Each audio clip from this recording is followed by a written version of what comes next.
ทุกคนเอ้ยสิ่งที่บอกขาดคิดก็เกิดขึ้นนะพอดีกระเจกินข้าวก็ได้ทุกคนเด้อทุกคน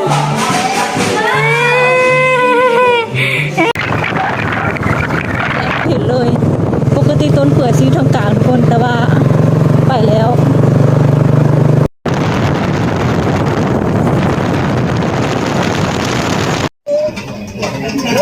จะอะไรทุกคน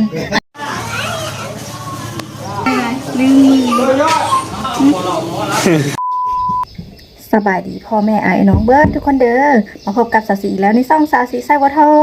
ง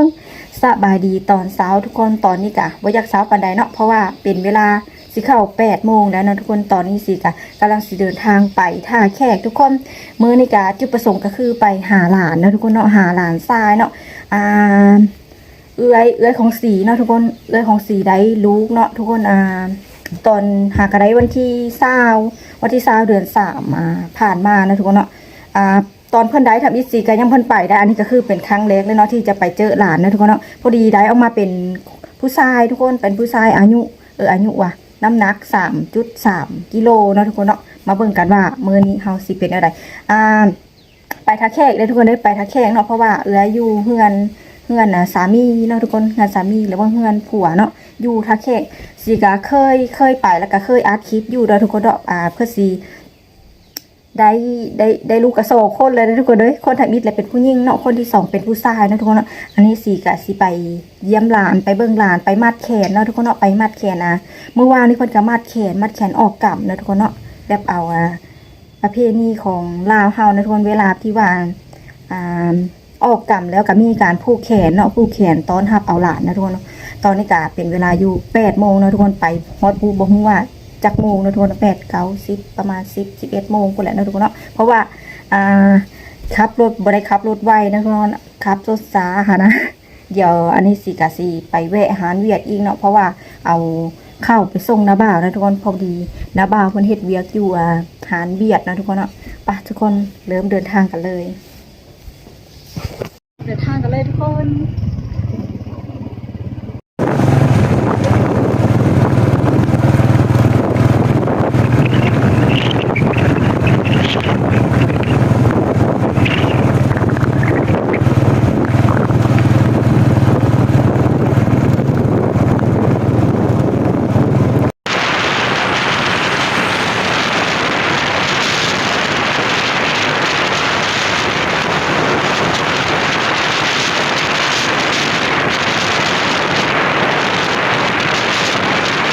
นี่คือเป็นเวลา8 โมงครึ่งทุกคนคือไปย้อนมาหาแล้วเดี๋ยวไปเบิ่งเด้อรถเพื่อยบ่มีเลยนะทุกคนเลยมีแต่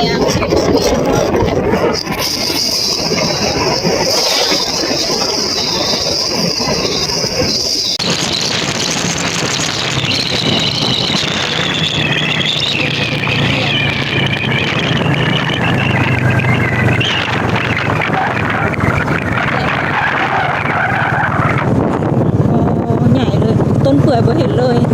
ปกติต้นเปื่อยสีทางกลางทุกคนแต่ว่าไปแล้วเพื่อเสียวงเวียนเนาะเอาน้ำพุมาใส่นะ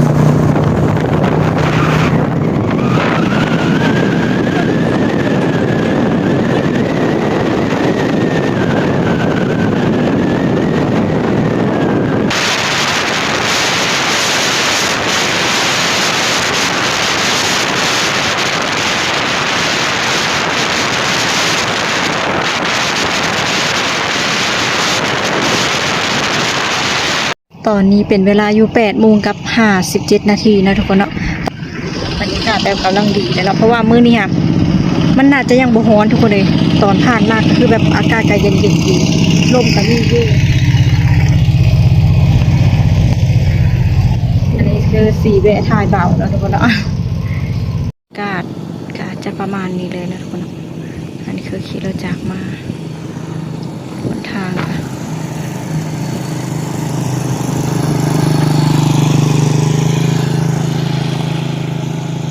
รถโดยสารค่ะกำลังเลนทุกคนเลย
คนตอนนี้สิกมาฮอดท่าแขกแล้วเนาะพอดีฮอดพอดี10 โมงทุกคน10 โมงครึ่งตอนนี้ก็คือเลาะซื้อเครื่องเนาะเราซื้อเครื่องขายแล้วก็ว่าสิหาเลาะซื้อเครื่องอายเนาะทุกคนเนาะมันบ่มีซ้ำเนาะทุกคนอันนี้คือตลาดหลัก3เนาะตลาดหลัก2น่าจะมีนะแต่ว่าสีน่าจะบ่ได้เข้านะตลาดหลัก2มีแต่ว่ามาแต่หาจังแวะเข้าซื้อเครื่องแล้วทุกคนเนาะอันนี้ก็ว่าสิกินเฝอแล้วทุกคนพอดีสั่งเฝออยู่ตลาดหลัก3เนาะสิกาได้มานั่งกินเฝอแล้วเราสิไปหาเลยนะทุกคนเนาะน่าจะบ่ได้มีของต้อนมีแต่สิซื้อกินเนาะสิซื้อกินไปก็ซื้อกระเบื้องนี่แหละทุกคนยังบ่ฮู้ว่าสิซื้อหยังไปเนาะมีแต่ว่าเลาะหาเบิ่งแล้วก็มีแต่ซื้อกินนั่นแหละเครื่องเสื้อผ้าน่าจะบ่ได้ซื้อของกันเนาะมีแต่ไปคู่แข่งเพิ่นเอาเนาะทุกคนตอนนี้สิก็เลยสิก็ดังค่ะเฝอนี่เนาะทุกคนพอดีสั่งเฝอไปเริ่มร้อนแล้วทุกคนเลยอาการร้อนได้มื้อนี้ได้ตอนมาถ้ามีแต่คือว่าสิบ่ร้อนเนาะวัดร้อนตอนนี้เฟอของเราก็เซตเป็นที่ห้อยเดียวสิจะขอโตกินข้าวก็ได้ทุกคนเด้อข้าวเที่ยงตอนนี้ก็เป็นเวลาอยู่ประมาณ10 โมง 11 โมงเนี่ยทุกคนน่าจะฮอด11 โมงแล้วสิก็ยังไม่เบิ่งเลยเนาะมาเด้อทุกคนเด้อมากินน้ำกัน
แจ็คมานี่แจ็คทุกคนอันนี้มันหลานสุดสีไปเดี๋ยวแจ็คก็ได้หลานทรายเลยบังเขาบังนาวตาเขาละครับลูกหลานเป็นแล้วเราก็รู้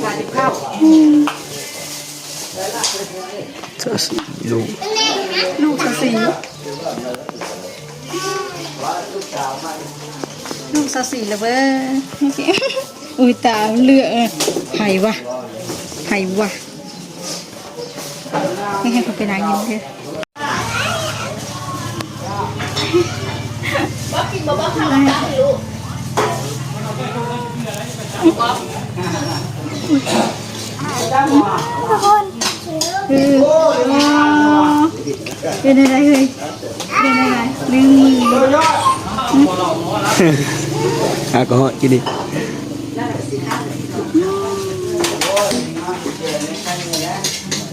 ร้อนขนาดอากาศร้อนมาจะเดินมาเนี่ยทางกระห้อได้ปะมาตั้งแต่8 โมงจ้าอะไรทุกคนอันนี้มันหลานสาวสีเนาะหลานสาว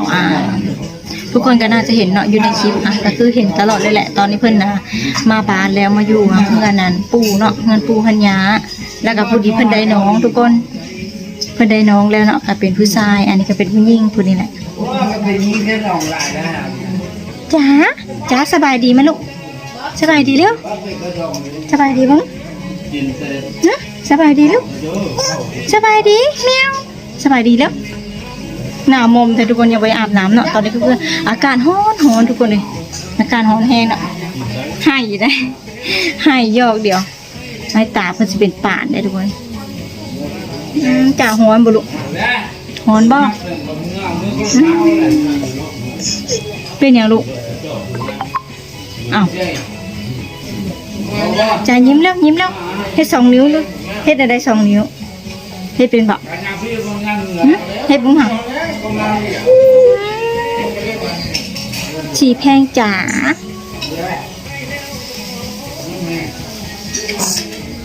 จ้าหอมแก้มสีบ้างนะ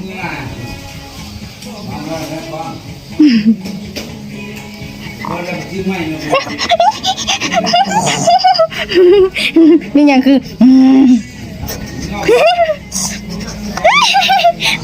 โอ้นี่คือหลานทรายสสีเนาะอาปากกระป๋องเพื่อนหากระอาบน้ำแล้วเฮ็ดอย่างจีบมือวะเลยไอ้ไอ้ไอ้ไอ้ไอ้อาเป่าได้ไงอาเป่าได้ซื้ออะไรอาเป่าน้อยเลยดีด้วย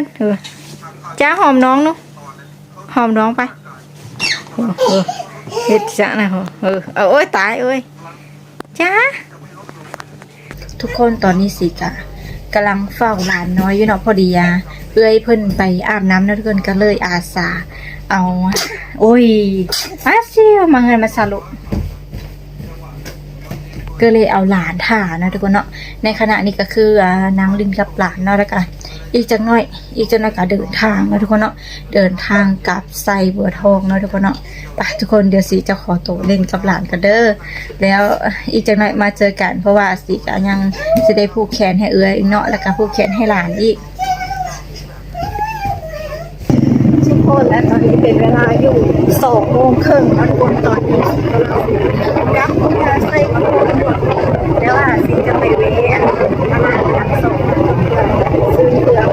เชือกจำนวน1เนาะที่สิจะต้องซื้อเนาะแต่ว่าสิอาจจะไว้ทางให้เพิ่มเจอกันที่ไซบัวทองเลยทุกคนอากาศตอนนี้คือแบบเนี่ยทางคนร้อนอยู่ดีร้อนเลยทุกคนตอนนี้สิก็มาฮอนเทิร์นแล้วเนาะตอนนี้เป็นเวลา 18:40 นาทีเนาะออกมาเข้าตลาดอีกเด้ออกมา2 โมงครึ่งออกมาจากเฮือนค่ะ2 โมงครึ่งแล้วแหละไปแวะตลาดเนาะพอดี4 โมงตรงเนาะออกมานะทุกคนตอนนี้ก็เป็นเวลา 18:48 นาทีถือว่า2 ชั่วโมงปลายทุกคนปอหวนขนาดเลยอากาศแบบป้องโคตรทุกคนเอ้ยสิ่งที่บอกคาดคิดก็เกิดขึ้นนะพอดีกระเจรถเฮียเนาะทุกคนกระเจรถเฮียจังมันเฮียตอนใดจนผู้ดีค้างไว้แล้วแหละดีแต่มันค้างไว้นะอันเนี้ยแล้วก็มาฮอนเฮือพอดีมีกระเจสำห้องอยู่ลูกหนึ่งนะทุกคนพอดีได้โอ้ยตกใจมันง่ายทุกคนเลยเป็นน้ำลิงรถไวแน่มันจะเดือนเนาะแล้วผมเขาเฮียมันจะเป็นไม่เคยเห็นตัวโบมันเคยลุ่นเคยได้ยินอ่านว่ามันอยากหลวมบ่มันอยากหลวมแต่ว่ารถวันเขาชี้จ่ายแล้วก็จะกดอันนี้ก็หายาวมาใส่ตอนนี้ก็มาฮอนเฮือนแล้วทุกคนเลยก็ได้พอดีไปเฮือนก็ได้ผูกแขนให้หลานนะทุกคนตอนผูกแขนกับบ่ได้ถ่ายให้เบิ่งซ้ำเนาะพอดีว่าเพิ่นเป็นเด็กน้อยเนี่ยนะแบบมันออดก็เลยบ่ได้ถ่ายเนาะตอนนี้ก็มาฮอนเฮือนแล้วทุกคนเลยไปทุกคนเดี๋ยวสิขอตัวไปอาบน้ำก็เด้อสิจะได้จบคลิปไปเพียงเท่านี้แหละเด้ออย่าลืมกดไลค์กดแชร์กดติดตามเป็นกำลังใจให้สาวสีในเด้อทุกคนเด้อเจอกันใหม่ในคลิปหน้าบ๊ายบาย